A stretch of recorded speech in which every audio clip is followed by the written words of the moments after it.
You want to see her stay close to the inside pole.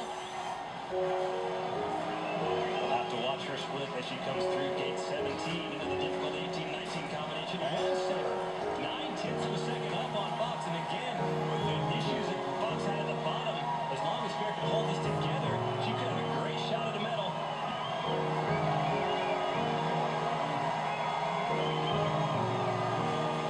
She's got to stay off of getting any penalty points in here. Gate 21 and 22 are tricky. She leads in there. Oh, and she just smoked that gate. She creased it into gate 22. This is going to be a good time for the French woman. Emily Fair, France. She says she's in her boat 365 days a year, but this is the day she's been looking most forward to. And she's got the fastest time so far.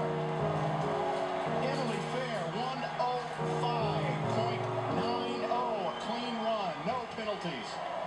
Knocking Jessica Fox of Australia back into the number 2 spot with 2 paddlers left to go in this final. On redemption for Emily Fair. Again, that's so crushed after Beijing. Able to come back strong here with a great clean run. Staying off the poles there just by inches as she comes out of that upstream.